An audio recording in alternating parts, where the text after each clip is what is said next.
of Studying Theosophy by William Quan Judge, read by Dave Marsland of Cardiff Theosophical Society. This article was published in the Path magazine of January 1890. It is often asked, how should I or my friends study Theosophy?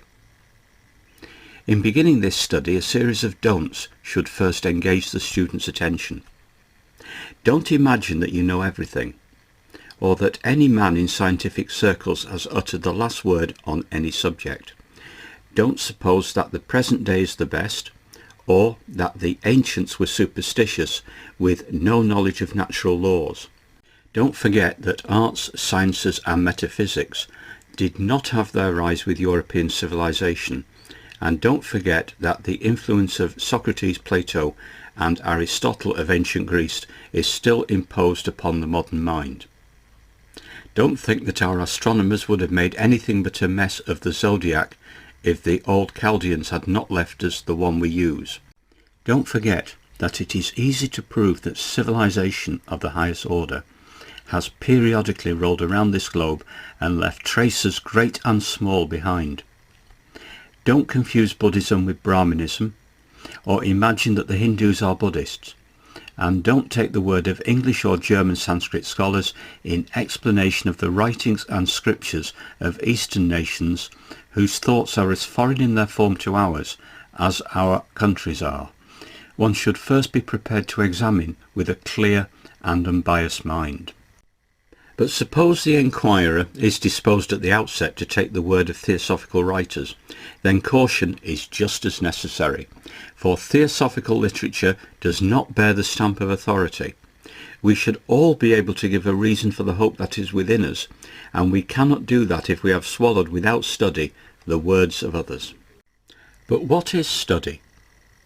It is not the mere reading of books, but rather long, earnest and careful thought upon that which we have taken up. If a student accepts reincarnation and karma as true doctrines, the work is but begun.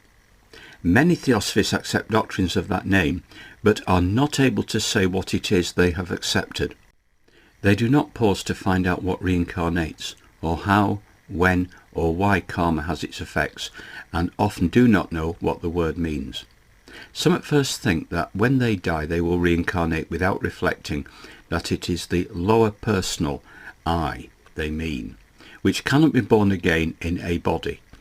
Others think that karma is, well, karma, with no clear idea of classes of karma, or whether or not it is punishment or reward or both. Hence a careful learning from one or two books of the statement of the doctrines, and then a more careful study of them, are absolutely necessary.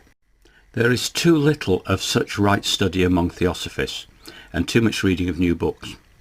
No student can tell whether Mr. Sinnott in Esoteric Buddhism writes reasonably unless his book is learned and not merely skimmed. Although his style is clear, the matter treated is difficult, needing firm lodgment in the mind followed by careful thought. A proper use of his book and The Secret Doctrine and The Key to Theosophy and all other matter written upon the constitution of man leads to an acquaintance with the doctrines as to the being most concerned, and only when that acquaintance is obtained is one fitted to understand the rest. Another branch of study is that pursued by natural devotees, those who desire to enter into the work itself for the good of humanity. Those should study all branches of theosophical literature all the harder, in order to be able to clearly explain it to others, for a weak reasoner or apparently credulous believer has not much weight with others. Western Theosophists need patience, determination, discrimination and memory if they ever intend to seize and hold the attention of the world for the doctrines they disseminate.